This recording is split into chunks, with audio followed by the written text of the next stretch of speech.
ಭಾರತವಾಕ್ಯ ವಿಶೇಷ ಕಾರ್ಯಕ್ರಮಕ್ಕೆ ಮತ್ತೊಮ್ಮೆ ತಮಗೆಲ್ಲ ಸ್ವಾಗತ. ಇಲ್ಲಿ ತನಕ ಡಾಕ್ಟರ್ ಭರತ್ಚಂದ್ರ ಸಾಕಷ್ಟು ಮಾತಾಡಿದ್ದಾರೆ. ಒಟ್ಟಾರೆ ಇವತ್ತಿನ ಸಬ್ಜೆಕ್ಟ್ ನಮಗೆ ಅರ್ಥವಾಗಿದೆ ಅಂತ ನಾನು ಭಾವಿಸ್ತೀನಿ. ಕೇವಲ ಇವತ್ತಿನ ವಿಚಾರ ಮಾತ್ರ ಅಲ್ಲ, ಇದು ಒಂದು ವಾರದ ವಿಚಾರ. ನೀವು ಕೂಡ ಭರತ್ಚಂದ್ರ ಅವ್ರ ಹತ್ರ ಮಾತಾಡಬಹುದು. ಅದು ನಾಳೆಯಿಂದ ಆ ಸಂಚಿಕೆ ಆರಂಭ ಆಗುತ್ತೆ. ಅಂದರೆ ಆಸ್ತಿ ಮಾಡೋದು ಹೇಗೆ ಅಂತ ಬಹಳಷ್ಟು ಜನಗಳಿಗೆ ಬಹಳಷ್ಟು ಕನಸುಗಳಿರ್ತವೆ ಆಸ್ತಿ ಮಾಡಬೇಕು ಅಂತ. ಆದರೆ ಮಾಡುವಂತಹ ಬಗೆ, ಆ ದಾರಿ ಅವ್ರಿಗೆ ಗೊತ್ತಿರೋದಿಲ್ಲ. ಯಾವ ಮಾರ್ಗದಲ್ಲಿ ಹೋಗಬೇಕು ಅದು ಅವರಿಗೆ ಅರ್ಥ ಆಗಿರೋದಿಲ್ಲ. ಇದೆಲ್ಲದನ್ನೂ ಕೂಡ ನಿಮಗೆ ಸರಳವಾಗಿ ತಿಳಿಸುವಂಥ ಒಂದು ಪ್ರಯತ್ನ ಅದು ದುನಿಯಾ ವಿಶೇಷ ಕಾರ್ಯಕ್ರಮದ ಮುಖಾಂತರ. ಡಾಕ್ಟರ್ ತಾವು ಹೇಳ್ತಾ ಡಾಕ್ಟರ್ ಜಿ, ಏನು ಅಂತಂದರೆ ಆಸ್ತಿ ಮಾಡಬೇಕು ಅಂತಂದರೆ ಒಂದು ಪ್ರಿಪ್ರೇಷನ್ ಇರಬೇಕು ಅಂತ. ಯಾವ ರೀತಿ ಪ್ರಿಪ್ರೇಷನ್ ಅಂತೀರಿ? ನೋಡಿ, ಮೊದಲನೇದಾಗಿ ನನಗೀಗ 24 ವರ್ಷ, 25 ವರ್ಷ. ಈಗ ನಾನು ಕೆಲಸಕ್ಕೆ ಸೇರಿದ್ದೇನೆ. ಒಂದು 40 ವರ್ಷಕ್ಕೆ ನನ್ನ ಸ್ವಂತ ಮನೆ ಆಗಬೇಕು. ಈಗದಿಂದ ಪ್ರಾರಂಭ ಆಗಬೇಕು ಸಿದ್ಧತೆ.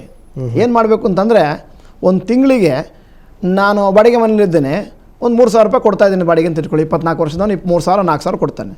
ಇನ್ನೂ ಒಂದು 4,000 ಉಳಿಸ್ಬೋದು ಅಂತಾದರೆ ಆ 4,000ವನ್ನು ಒಂದು ಸರಿಯಾದ ಜಾಗದಲ್ಲಿ ಹುಡ್ಕೊಂಡು ಹೋಗ್ಬಿಟ್ಟು 4,000ವನ್ನು ಸರಿಯಾದ ಜಾಗದಲ್ಲಿ ಹುಡ್ಕೊಂಡು ಹೋಗಿದೆ ಅಂತಾದರೆ 40 ವರ್ಷಕ್ಕೆ ಸ್ವಂತ ಮನೆಯ ಕನಸು ನನಸಾಗೋದ್ರಲ್ಲಿ ಯಾವ ಡೌಟು ಇಲ್ಲ. ಈಗ ಸರಿಯಾದ ಜಾಗದಲ್ಲಿ ಹುಡುವುದಂದ್ರೆ ಹೇಗೆ ಅಂತ ಕೇಳ್ಬೋದು ನೀವು. ಸರಿಯಾದ ಜಾಗ ಹುಡುವುದು ಅಂತಂದರೆ ಲಾಂಗ್ ಟರ್ಮು, ನಾವು ದೀರ್ಘಕಾಲಿಕವಾಗಿ ನಮ್ಮ ಹಣವನ್ನು ಹುಡಬೇಕು ಅಂತಂದರೆ ನನಗೆ ಕಾಣಿಸೋದು ಷೇರು ಮಾರುಕಟ್ಟೆ ಮಾತ್ರ. ನೀವು ಇದರಲ್ಲಿ ಯಾವುದರಲ್ಲಿ ಫಿಕ್ಸೆಡ್ ಡಿಪಾಸಿಟ್ಗಳಲ್ಲಿ ಹಾಕಿದರೆ ಅಥವಾ ಬ್ಯಾಂಕಿನಲ್ಲಿ ಹಾಕಿದರೆ, ಪೋಸ್ಟ್ ಆಫೀಸಲ್ಲಿ ಹಾಕಿದರೆ ನಿಮಗೆ ಹಣದೊಬ್ಬರಕ್ಕಿಂತ ಕಮ್ಮಿ ದುಡ್ಡು ಬರ್ತದೆ. ಅದೊಂದು ಹೊಸ ಒತ್ತಡ ಸ್ಟಾರ್ಟ್ ಆಗ್ತದೆ. ನೋಡಿ, ನನಗೆ ಬ್ಯಾಂಕಿಂದ ಸಿಕ್ಕೋದು 8%, ಇನ್ಕಮ್ ಟ್ಯಾಕ್ಸ್ ಕಟ್ಟಿದ ಮೇಲೆ ಉಳ್ಕೊಳ್ಳೋದು 6 5.25, ಹಣದೊಬ್ಬರ 10, ಅಲ್ಲಿಗೆ ಹಾಕಿದ ಹಣ ನಷ್ಟವಾಗಿ ಹೋಗ್ತಾ ಇದೆ ಹಣದೊಬ್ಬರಕ್ಕೆ ಸಿಕ್ಕಿ. ಅದರಿಂದ ಏನು ಮಾಡಬೇಕು, ಈ ಸಣ್ಣ ವಯಸ್ಸಿನ ಹುಡುಗರು ಏನು ಮಾಡಬೇಕು ಅಂತಂದರೆ ಒಂದು 4-5 ಸಾವಿರ ರೂಪಾಯಿನೋ ಅದು ಎಷ್ಟಾಗ್ತದೆ ಅಷ್ಟನ್ನು ತಿಂಗಳು ಶೇರ್ನಲ್ಲಿ ಹಾಕ್ಕೊಂಡು ಹೋಗಬೇಕು. ಯಾವುದರಲ್ಲಿ? ಅಲ್ಲೂ ಕೂಡ ಶೇರ್ನಲ್ಲಿ ಕೂಡ 2 ಥರ ಶೇರ್ಗಳು ಬರ್ತವೆ. BDA ಸೈಟ್ಗಳು, ರೆವಿನ್ಯೂ ಸೈಟ್ಗಳು ಹೇಗಿದ್ದಾವೆ ಹಾಗೆ. BDA ಸೈಟಲ್ಲಿ ಹಾಕಿದರೆ ಭಯಂಕರವಾಗಿ ಪ್ರಾಫಿಟ್ ಬರದೇ ಇರ್ಬೋದು, ಆದರೆ ಪ್ರಾಫಿಟ್ ಅಂತೂ ಬಂದೇ ಬರುತ್ತೆ. ನೀವು ರೆವಿನ್ಯೂ ಸೈಟಲ್ಲಿ ಹಾಕಿದರೆ ಭಯಂಕರವಾದ ಪ್ರಾಫಿಟು ಬರ್ಬೋದು, ಇಲ್ಲ ನಮ್ಮ ಇದು BDAಯಿಂದ ಬುಲ್ಡೋಸರು ಬರ್ಬೋದು. ಅದಲ್ಲ, ನೆಲ ಸಪಾಟ್ ಆಗ್ಬಿಟ್ಟು ನಿಮ್ಗೆ ಎಲ್ಲಿದೆ ಅಂತಲೂ ಗೊತ್ತಾಗೋದಿಲ್ಲ. ಅದರಿಂದ ಏನು ಮಾಡಬೇಕು ಅಂತಂದರೆ ಆದಷ್ಟು BDA ಸೈಟ್ಗಳಿಗೆ ಸಮನಾಗಿರುವಂತಹ ನಮ್ಮ ಷೇರು ಮಾರ್ಕೆಟಲ್ಲಿ ಬೇಕಾದಷ್ಟು ಪ್ಲಾಟ್ಗಳಿದ್ದಾವೆ, ಇದು ಸ್ಟಾಕ್ಗಳಿದ್ದಾವೆ. ಅಂದರೆ ಇಂಡೆಕ್ಸ್ ಸ್ಟಾಕ್ಸ್ ಅಂತ.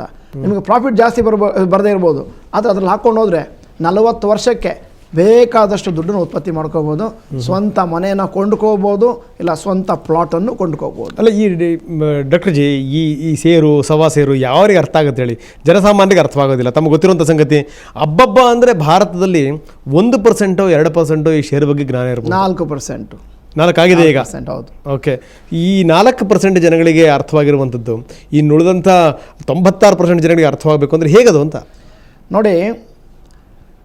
ಇದು ಮಹಾಭಾರತ ಯುದ್ಧ ಆಗೋ ಬಹಳ ಮುಂಚೆ ಅರ್ಜುನನಿಗೆ ಕೃಷ್ಣ ಹೇಳಿದಂತೆ, ನೀನು ಮುಂದಿನ ದಿನಗಳಲ್ಲಿ ನಿನಗೆ ಉಪಯೋಗ ಆಗುವಂಥದ್ದು ಪಾಶುಪತಾಸ್ತ್ರವನ್ನು ಶಿವನನ್ನು ಮೆಚ್ಚಿಸಿ ಪಡ್ಕೊಂಡು ಬಾ, ಮುಂದೆ ಯುದ್ಧ ಬರ್ತದೆ ಅಂತ ದಿವ್ಯ ದೃಷ್ಟಿಯಲ್ಲಿ ಹೇಳ್ದ. ಹಾಗೆ ನಾನು ದಿವ್ಯ ದೃಷ್ಟಿಯಲ್ಲಿ ಹೇಳ್ತಾ ಇದ್ದೀನಿ ಎಲ್ಲರಿಗೂ ಕೂಡ, ಪ್ರತಿಯೊಬ್ಬರೂ ಕೂಡ ಯಾವುದೇ ರಂಗಕ್ಕೆ ಸೇರಿರಲಿ, ಯಾವುದೇ ಹಂತಕ್ಕೆ ಸೇರಿರಲಿ, ಷೇರು ಮಾರುಕಟ್ಟೆ ಒಂದು 20% ಹಣವನ್ನು ನಾವು ತೊಡಗಿಸಿ ಅದರಿಂದ ಪ್ರತಿಫಲವನ್ನು ಅಪೇಕ್ಷಿಸಬೇಕಂತಂದರೆ ಷೇರು ಮಾರುಕಟ್ಟೆ ಬಗ್ಗೆ ಬೇಕಾದಷ್ಟು ಸಂಶೋಧನೆ ನಡೆಸಬೇಕು. ನೋಡಿ, ಏನದು ಇದು ಬ್ರಹ್ಮವಿದ್ಯೆ ಅಲ್ಲ, ರಾಕೆಟ್ ಸೈನ್ಸ್ ಅಲ್ಲ. ಕೂತ್ಕೊಂಡು ಓದಬೇಕು. ಇಲ್ಲ ಅದಕ್ಕಿರುವ ಸಂಬಂಧಪಟ್ಟಂಥ ಏನಾದರೂ ಇದು ಹೂಡಿಕೆದಾರರ ಸಮ್ಮೇಳನ ಇದ್ದರೆ ಅಥವಾ ಹೂಡಿಕೆದಾರರ ಕಾರ್ಯಾಗಾರಗಳಿದ್ದರೆ ಅಟೆಂಡ್ ಆಗಬೇಕು, ಅದರ ಬಗ್ಗೆ ತಿಳ್ಕೋಬೇಕು. ನಾನು ಏನೂ ಮಾಡೋದಿಲ್ಲ ಅಂತಾದರೆ ಅದರಿಂದ ನಮಗೇನು ಬೆನಿಫಿಟ್ಸ್ ಬರೋಕ್ಕೆ ಸಾಧ್ಯ ಇಲ್ಲ. ನೋಡಿ, ನಮ್ಮ ಜನಗಳು ಕಷ್ಟಪಡೋದಕ್ಕೆ ರೆಡಿ ಇಲ್ಲ. ಹಾಗೆ ಆಟೋಮೆಟಿಕ್ ಹೇಗೆ ಬರುತ್ತೆ? ಉದಾಹರಣೆ ಕೊಡ್ತೀನಿ ನೋಡಿ. ನಾನು ಪ್ರಾಕ್ಟೀಸ್ ಮಾಡಬೇಕಾದ್ರೆ ಭಾಳ ಜನ ಹುಡುಗರು ಬರ್ತಿದ್ರು, ಪಡ್ಡೆ ಹುಡುಗರು. ಸರ್ ಕೆಲಸ ಇಲ್ಲ. ಸರಿ, ನಾನು ಲೆಟ್ರ್ ಬರೀತಾ ಇದ್ದೆ ಪೊಲೀಸ್ ಕಮಿಷನರಿಗೆ, ಯಾಕಂದ್ರೆ ನಾನು ಪೊಲೀಸ್ನವ್ರಿಗೆ ಕ್ಲಾಸ್ ಮಾಡ್ತಿದ್ದೆ. ಸರ್, ಹುಡುಗನಿಗೆ ಒಂದು ಕೆಲಸ ಕೊಡೋದು. ಅವರು ಪಾಪ ಕೆಲಸ ಕೊಡ್ತಾಯಿದ್ರು. 1 ತಿಂಗಳೊಳಗೆ ಹುಡುಗ ವಾಪಸ್. ಏನು ಅಂತ ಕೇಳಿದ್ರೆ, ಸರ್ ದಿವಸ ಬೆಳಗ್ಗೆ ಡ್ರಿಲ್ ಮಾಡಬೇಕು ಸರ್. ಅಲ್ಲ, ಇನ್ನೇನು ಡ್ರಿಲ್ ಮಾಡಿದೆ, ಪೊಲೀಸ್ ಕಾನ್ಸ್ಟೇಬಲ್ಗಳು ಡ್ರಿಲ್ ಮಾಡಿದೆ, ಇನ್ನೇನು ಮಾಡಬೇಕು? ಆಮೇಲೆ ಏನು ಹೇಳ್ತಾರೆ ಅಂದರೆ, ಸರ್ ಡೈರೆಕ್ಟಾಗಿ 2 ಕಾರ್ ಕೊಟ್ಟು ಪೊಲೀಸ್ ಕಮಿಷನರ್ ಕೊಟ್ಟರೆ ಹೋಗ್ಬಿಡ್ತೀನಿ ಸರ್ ಅಂತಾರೆ. ತಪ್ಪಲ್ವಾ? ಹೀಗೆ ನಮ್ಮ ಹುಡುಗರು ನಮ್ಮ ಜನರು ಏನು ಮಾಡಬೇಕು, ಸ್ವಲ್ಪ ಕಷ್ಟಪಡಬೇಕು, ಸಂಶೋಧನೆ ಮಾಡಬೇಕು. ನೋಡಿ, ನಾನು 5.5 ವರ್ಷ ಮೆಡಿಕಲ್ ಕಾಲೇಜ್ಗೆ ಹೋದೆ, 4 ವರ್ಷ ಇಂಜಿನಿಯರಿಂಗ್ ಕಾಲೇಜ್ಗೆ ಹೋದೆ, 4 ವರ್ಷ ಡೆಂಟಲ್ ಕಾಲೇಜ್ಗೆ ಹೋದೆ, 5 ವರ್ಷ ಲಾ ಕಾಲೇಜ್ಗೆ ಹೋದೆ. ಯಾಕೆ? ಹಣವನ್ನು ಗಳಿಸುವುದು ಹೇಗೆ ಅಂತ ತಿಳ್ಕೊಳ್ಳೋದಕ್ಕೆ. ಗಳಿಸಿದ ಹಣವನ್ನು ಸರಿಯಾದ ಜಾಗದಲ್ಲಿ ಹೂಡಲಿಕ್ಕೆ ಏನಾದರೂ ಸ್ವಲ್ಪ ಸಂಶೋಧನೆ ಮಾಡಿದ್ದೀನಾ? ಇಲ್ಲ. ಆಮೇಲೆ ಅಷ್ಟೇ ಅಲ್ಲ, ಮತ್ತೊಂದು ವಿಚಾರ ತಿಳ್ಕೊಬೇಕು ಅಂತಂದರೆ ಪ್ಲ್ಯಾನಿಂಗ್ ಆಗಬೇಕು, ಮೊದಲಿಂದನೇ ಪ್ಲ್ಯಾನಿಂಗ್ ಆಗಬೇಕು. 25 ವರ್ಷದ ಯುವಕ ತಿಂಗಳು 887 ರೂಪಾಯಿನ ಉಳಿತಾಯ ಮಾಡ್ಕೊಂಡು ಹೋಗ್ತಾನೆ ಅಂತಾದರೆ ಒಂದು 15% ಬರುವಂಥ ಜಾಗದಲ್ಲಿ ರಿಯಲ್ ಎಸ್ಟೇಟ್ ಆಗ್ಬೋದು, ಇಲ್ಲ ಶೇರ್ ಆಗ್ಬೋದು, ಅವನಿಗೆ ರಿಟೈರ್ಮೆಂಟಿಗೆ 1 ಕೋಟಿ ಬಂದುಬಿಡುತ್ತೆ. ಅದೇ ನೀವು 35 ವರ್ಷದ ಯುವಕ ಆದ ತಕ್ಷಣವೇ ಅವನಿಗೆ ಏನಾಗುತ್ತೆ ಅಂತಂದರೆ 3400 ಹಾಕಬೇಕಾಗುತ್ತೆ. ಅದೇ ಅವನು 45 ವರ್ಷದ ಯುವಕ ಆದ ತಕ್ಷಣ ಅವನಿಗೆ ಬರೋದೆಷ್ಟು ಗೊತ್ತಾ? ಕರೆಕ್ಟಾಗಿ 16,400 ಹೋಗುತ್ತೆ. ಅದೇ ಯಾರಾದರೂ 55 ವರ್ಷದವರು ನನಗೊಂದು ಕೋಟಿ ಬೇಕು ಅಂತ ವರ್ಕ್ ಮಾಡೋಕ್ಕೆ ಹೋದರೆ 1,20,000 ಆಗೋಯ್ತು. ಆದ್ದರಿಂದ ಉಳಿತಾಯದಲ್ಲಿ ಅಥವಾ ಸ್ಟಾಕ್ ಮಾರ್ಕೆಟಲ್ಲಿ ಹೂಡಬೇಕಾದ್ರೆ ಅಥವಾ ರಿಯಲ್ ಎಸ್ಟೇಟ್ ಹೂಡಬೇಕಾದ್ರೆ 3 ಪ್ರಾಮುಖ್ಯವಾದ ನಿಯಮಗಳು: ಶೀಘ್ರವಾಗಿ ಉಳಿತಾಯ ಮಾಡಿ, ದೀರ್ಘವಾಗಿ ಉಳಿತಾಯ ಮಾಡಿ, ತಪ್ಪದೆ ಉಳಿತಾಯ ಮಾಡಿ. ಇದು 3 ನಾವು ಪಾಲನೆ ಮಾಡಲೇಬೇಕು ಜೀವನದಲ್ಲಿ. ಅಂದರೆ ನಿಮ್ಮ ಹಣ ಶೇರಿಗೆ ಸವ್ವಾಸೇರಾಗಬೇಕು ಅಂದರೆ ಶೇರೇ ಗತಿ ಅಂತೀರಿ ಹಾಗಾದ್ರೆ ನೀವು? ಶೇರು ಒಂದು ವಿಧ, ಆಮೇಲೆ 40% ಅಲ್ಲಿಂದ ಬಂದ ಹಣನ ಬೇಕಾದ್ರೆ ಇಲ್ಲಿ ಹಾಕೊಂಡು ಹೋಗ್ಬೋದು. ಅದನ್ನ ಹೆಂಗೆ ಶುರು ಮಾಡೋದು? ಅದನ್ನು ಶೇರನ್ನು ಸ್ಟಾರ್ಟ್ ಮಾಡೋದು ಭಾಳ ಸಿಂಪಲ್ ಆಗಿದೆ. ಮೊದಲನೇದಾಗಿ ಅದ್ರ ಬಗ್ಗೆ ಮಾಹಿತಿ ಸಂಗ್ರಹಣೆ ಮಾಡೋದು. ಎರಡನೇದಾಗಿ ಒಂದು ಪ್ಯಾನ್. ಅಂದರೆ ನೀವು ಹೇಳ್ತಿರೋದು ಈ ಶೇರ್ಗಳಲ್ಲಿ ಏನಾದರೂ ನೀವು ಹೂಡಿಕೆ ಮಾಡಿ ಅಲ್ಲಿಂದ ಬಂದಂಥ ಲಾಭವನ್ನು ನೀವು ಈ ಥರ ಈ ಸೈಟ್ ತಗೊಳ್ಳೋಕ್ಕೆ, ಮನೆ ತಗೊಳ್ಳೋಕ್ಕೆ, ಸ್ಥಿರಾಸ್ತಿಗಳಿಗೆ ನೀವು ಬಳಸ್ಕೊಳ್ಳಬಹುದು. ಸಣ್ಣ ವಯಸ್ಸಿನವರಾದರೆ, ಮಧ್ಯಮ ವಯಸ್ಕರಾದರೆ ಈಗಾಗಲೇ ಅವರು ಕೂಡಿಟ್ಟ ಹಣನ ಬಳಸಬೇಕಾಗ್ತದೆ. ಯಾಕಂದರೆ ಸೈಟ್ ಬೇಕಾಗಿರೋದು ನಾಳೆ ನಾಡ್ದಿಗೆ, ಹೌದಲ್ವಾ? ಇದು ನೀವು ಹಾಕ್ಕೊಂಡ್ರೆ ನೋಡಿ, ಶೇರುಗಳಲ್ಲಿ ಹಾಕೋದು ಸಾಗುವಾನಿ ಮರ ನೆಟ್ಟ ಹಾಗೆ. ಸಾಗುವಾನಿ, ಈಗ ಸಾಗುವಾನಿ ಮರನ ಯಾರಾದರೂ ಮನೆಯಲ್ಲಿ ಫರ್ನಿಚರ್ ಬೇಕು ಅಂತ ಕಟ್ ಮಾಡ್ತಾರಾ? ಇಲ್ಲ, ಟೀಕುಡ್ ಕಟ್ ಮಾಡೋದಿಲ್ಲ. ಮನೆಗೇನಾದರೂ ಸೋಫಾ ಬೇಕಾದರೆ ಒಂದು ರೆಂಬೆನ ಕಟ್ ಮಾಡ್ತಾರೆ ಅಲ್ವಾ? ಹಾಗೇನೆ ಸಾಗುವಾನಿ ಮರ ಹಾಕೊಂಡು ಹೋಗೋ ಕೆಲಸ. ಇದು ಕೊತ್ತಂಬರಿ ಸೊಪ್ಪಲ್ಲ. ಏನು ಮಾಡ್ತಾರೆ ಕೆಲವರು, ಬೆಳಿಗ್ಗೆ ಹಾಕ್ತಾರೆ, ಸಾಯಂಕಾಲ ಬರ್ಬೇಕು ಸರ್ ಅಂತಾರೆ. ಇನ್ನೂ ಕೆಲವರು ನನ್ನ ಸ್ನೇಹಿತರು ಮಾವಿನ ಗಿಡ ನೆಡ್ತಾರೆ, ಸಾಯಂಕಾಲ ಸ್ಟಾರ್ಟು, ಸರ್ ಕಾಯಿನೇ ಬರಲಿಲ್ಲ ಸರ್ ಅಂತ. ಎಲ್ಲಿ ಕಾಯಿ ಬರ್ತದೆ? ಒಂದು 5 ವರ್ಷ, 10 ವರ್ಷ, 15 ವರ್ಷ ಕಾಯಬೇಕಲ್ಲ. ಈ ಕಾರ್ಯಾಗಾರಗಳು, ಇಂಥ ನಮ್ಮ ವಿಚಾರ ಸಂಕಿರಣಗಳ ಮುಖ್ಯ ಉದ್ದೇಶ ಏನು? ನೀವು ಇವತ್ತಿನಿಂದ ನಿಮ್ಮ ಜೀವನವನ್ನು ನೀವು ಪ್ಲ್ಯಾನ್ ಮಾಡ್ಕೊಂಡು ಹೋಗಬೇಕು. ಅಂದರೆ ಹಾಕಿದ ತಕ್ಷಣ, ಗಿಡ ಹಾಕಿದ ತಕ್ಷಣ ಹೆಂಗೆ ನಮಗೆ ಕಾಯಿ ಸಿಗಲ್ವೋ, ಆ ಹೆಸರು ನೋಡಿ ಎಷ್ಟು ಚೆನ್ನಾಗಿದೆ, ಕಾಯಿ ಅಂತಂದ್ರೆ ನೀವು ಕಾಯಬೇಕು ಅಂತ. ಅದೇ ಕರೆಕ್ಟಾಗಿ ಹೇಳಿದ್ರಿ ನೀವು. ಆಮೇಲೆ ಇನ್ನೂ ಭಾಳ ಜನ ಬಂದು ಹೇಳ್ತಾರೆ, ಸರ್ ನಾವು ಯಾಕೆ ಸರ್ ಪ್ಲ್ಯಾನ್ ಮಾಡಬೇಕು ಜೀವನದಲ್ಲಿ? ಮನೆ ಆಗಲಿ, ಆಸ್ತಿ ಆಗಲಿ, ಸೈಟ್ ಆಗಲಿ, ಕಾರ್ ಆಗಲಿ, ಮಕ್ಕಳ ವಿದ್ಯಾಭ್ಯಾಸ ಆಗಲಿ, ನಾವು ಯಾಕೆ ಸರ್ ಪ್ಲ್ಯಾನ್ ಮಾಡಬೇಕು? ಇದ್ದಾನಲ್ಲ ಅವನು ಭಗವಂತ, ಹುಟ್ಟಿಸಿದ ದೇವರು ಹುಲ್ಲು ಮೇಯಿಸಲಾರ ಅಂತ. ನೋಡಿ, ಹುಟ್ಟಿಸಿದ ದೇವರು ಹುಲ್ಲು ಮೇಯಿಸಲಾರ ಅಂತ ಹೇಳಿದ್ದು ಯಾರಿಗೆ? ಹಸುಗಳಿಗೆ, ಮೇಕೆಗಳಿಗೆ, ನಮಗಲ್ಲ. ನೋಡಿ, ಯಾವುದಾದ್ರೂ ಒಂದು ಹಸು ಡಿಪ್ರೆಷನ್ ಇರೋದು ನೋಡಿದ್ರ? ಅಲ್ಲಿ ಹುಲ್ಲು, ಇಲ್ಲಿ ಹುಲ್ಲು ಅಂತ ಸಂತೋಷ ಹೋಗ್ತಾನೆ ಇರ್ತದೆ. ಬೆಂಗಳೂರಿನ ಹಸುಗಳು ಡಿಪ್ರೆಷನ್ ಇದೆ ಸರ್. ಬೆಂಗಳೂರಿನ ಒಳಗಡೆ ನೀವು ಸರಿಯಾಗಿ ನೋಡಿ, ಬೇಕಾದಷ್ಟು ಕಡೆ ಹುಲ್ಲಿದೆ. ಅದರಿಂದ ಹುಲ್ಲಿಗೇನು ತೊಂದರೆ ಇಲ್ಲ. ಅಲ್ಲಿ ಅನ್ನ, ಇಲ್ಲಿ ಅನ್ನ ಅಂತ ಭಗವಂತ ಇಟ್ಟಿಲ್ಲ. ಯಾಕಂದ್ರೆ ಭಗವಂತ ಹೇಳ್ತಾನೆ, ಮನುಷ್ಯ ಬುದ್ಧಿಜೀವಿ, ನನ್ನಂತೆ ನಿನ್ನನ್ನು ಸೃಷ್ಟಿಸಿದ್ದೇನೆ, ಅದರಿಂದಾಗಿ ನೀನು ನಿನ್ನ ಬುದ್ಧಿವಂತಿಗೆ ಯೂಸ್ ಮಾಡಿಕೊಂಡು ಅನ್ನವನ್ನು ನೀನೇ ಪಡ್ಕೊ ಅಂತ ಹೇಳಿದ್ರು. ಆಮೇಲೆ ಮೊನ್ನೆ ಒಂದ್ಸರಿ ನಾನು ಉಡುಪಿನಲ್ಲಿ ಕ್ಲಾಸ್ ಮಾಡ್ತಾ ಇದ್ದೇನೆ. ನನ್ನ ಲೆಕ್ಚರ್ ಇಲ್ಲ ಆಗ್ತದೆ, ಆ ಕಡೆ ಸ್ವಾಮಿಗಳು ಮಾತಾಡ್ತಾ ಇದ್ರು. ಏನಂತ? ಮಾನವನ ಜೀವನ ನಶ್ವರ, ನೀರಿನ ಮೇಲೆ ಗುಳ್ಳೆಯ ಹಾಗೆ. ಏನಾದರೂ ತಪ್ಪು ಮಾಡಿದಾರಾ? ಕರೆಕ್ಟಾಗಿ ಹೇಳಿದ್ದಾರೆ. ಆದರೆ ನಶ್ವರವಾದ ಮಾನವನ ಜೀವನದಲ್ಲಿ ಹಲವಾರು ವಿಚಾರಗಳು ಖಚಿತ. ಈಗ ಒಂದು 25 ವರ್ಷದ ಹುಡುಗನ ತಗೊಳ್ಳಿ ನೀವು, 28ಕ್ಕೆ ಏನಾಗುತ್ತೆ? ಮದುವೆ. ಅದೇನು ಜಾತಕ ನೋಡಬೇಕಾಗಿಲ್ಲ, ಎಲ್ಲರಿಗೂ ಗೊತ್ತಿರೋದೆ. 30ಕ್ಕೆ ಮೊದಲನೇ ಮಗು, 32ಕ್ಕೆ 2ನೇ ಮಗು, 34ಕ್ಕೆ ನೀವಾಗಲೇ ಬಂದ್ರಿ 3ನೇ ಮಗು ಅಂತ. ಮಕ್ಕಳ ಬಗ್ಗೆ ಮಾತಾಡ್ತಾ ಇದ್ದೆ, ಮಕ್ಕಳು ಫ್ಯಾಕ್ಟ್ರಿ ಅಲ್ಲ ಬೆಂಗಳೂರು. 34ಕ್ಕೆ 4 ವೀಲರು, 40ಕ್ಕೆ ಸ್ವಂತ ಮನೆ, ಆಮೇಲೆ ಮಗುವಿನ 18ನೇ ವಯಸ್ಸಿಗೆ ಕಾಲೇಜು, ನನ್ನ 60ನೇ ವಯಸ್ಸಿಗೆ ನಿವೃತ್ತಿ, 65 ಏನಾಗ್ಬೋದು? ಕಿಡ್ನಿ ಕುಯ್ ಅನ್ಬೋದು ಅಲ್ವಾ? ಇದೆಲ್ಲವನ್ನು ನಾವು ತಿಳ್ಕೊಬೇಕು ತಾನೆ, ಎಲ್ಲರಿಗೂ ಗೊತ್ತಿರುತ್ತಾನೆ. ಅದನ್ನು ಬಿಟ್ಬಿಟ್ಟು ಜನಗಳು ಏನೂ ಪ್ಲ್ಯಾನ್ ಮಾಡದಿದ್ರೆ ನಮಗೂ ಪ್ರಾಣಿಗಳಿಗೆ ಏನು ವ್ಯತ್ಯಾಸ ಇಲ್ಲ ಅಂತ ಆಗೋಯ್ತು.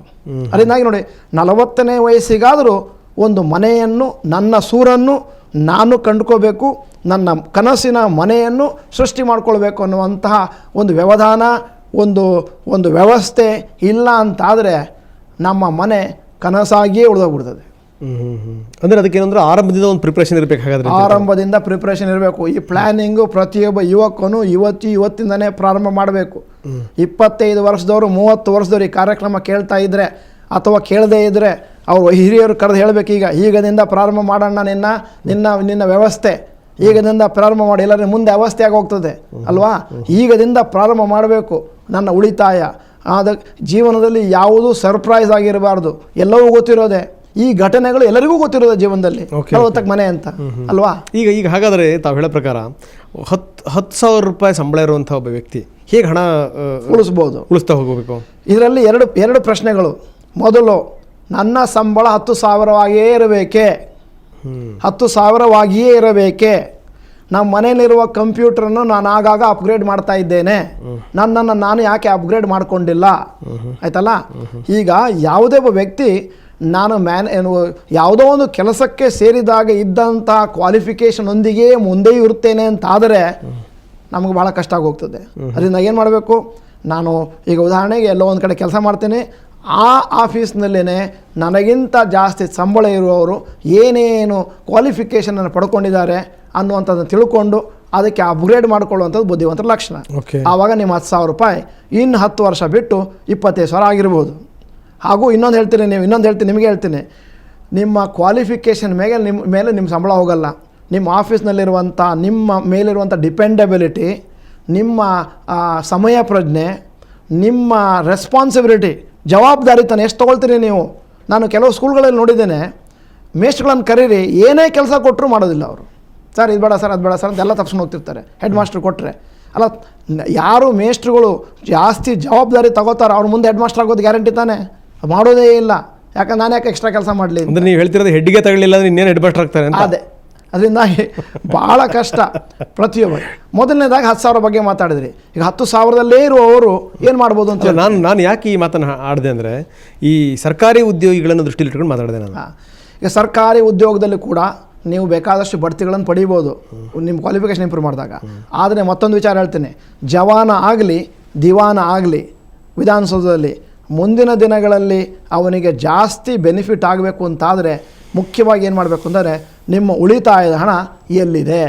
ನನಗೆ ಬಹಳ ಜನ IAS ಆಫೀಸರ್ಸ್ ಹೇಳ್ತಾರೆ, ನೋಡಿ ಸರ್ ನಾನು IAS ಆಫೀಸರು 25 ವರ್ಷದಿಂದ ಕೆಲಸ ಮಾಡ್ತೀನಿ, ನನ್ನ ಪ್ಯೂನ್ ಏನಿದ್ದಾನೆ ಅವನು ಏನು ಆಸ್ತಿ ಮಾಡಿದ್ದಾನೆ, ನಾನು ಹೇಳ್ತಾ ಇರೋದು ಲೀಗಲಾಗಿ, ಅಂದರೆ ಅವನು ಬಂದ ಸಂಬಳದಿಂದನೇ ಹಣನ ಸರಿಯಾಗಿ ಉಳಿಸ್ಕೊಂಡು ಸರಿಯಾಗಿ ಅದನ್ನು ಬೆಳೆಸ್ಕೊಂಡು ಹೋಗಿದ್ದಾನೆ, ಅಂದರೆ ಸರಿಯಾದ ಜಾಗದಲ್ಲಿ ಹಾಕಿದ್ದಾನೆ, ಅದನ್ನು ನೀವು ಸರಿಯಾದ ಷೇರುಗಳಲ್ಲಿ ಹಾಕೋದ್ರಿಂದ, ಸರಿಯಾದ ಆಸ್ತಿಗಳಲ್ಲಿ ಹೂಡುವುದರಿಂದ ಮುಂದಿನ ದಿನಗಳಲ್ಲಿ ಭಯಂಕರವಾಗಿ ಜಾಸ್ತಿ ಆಗುವಂಥ ಚಾನ್ಸಸ್ ಇದೆ. ಅದರಿಂದಾಗಿ ಹಣ ಎಷ್ಟು ಬರ್ತದೆ ಇಂಪಾರ್ಟೆಂಟ್ ಅಲ್ಲ, ಎಲ್ಲಿ ಹೂಡಿದ್ದೀರಿ, ಎಷ್ಟು ವರ್ಷಗಳ ಕಾಲ ಹೂಡಿದ್ದೀರಿ ಅನ್ನುವಂಥದ್ದು ಬಹಳ ಪ್ರಾಮುಖ್ಯ. ಎಸ್ ಡಾಕ್ಟರ್ ಭರತ್ಚಂದ್ರ ಅವರೇ, ಮತ್ತಷ್ಟು ನಾನು ನಿಮ್ಮ ಜೊತೆಗೆ ಚರ್ಚೆ ಮಾಡ್ತೀನಿ. ಒಂದು ಸಣ್ಣ ವಿರಾಮದ ನಂತರ ಚರ್ಚೆ ಮುಂದುವರಿಯುತ್ತೆ.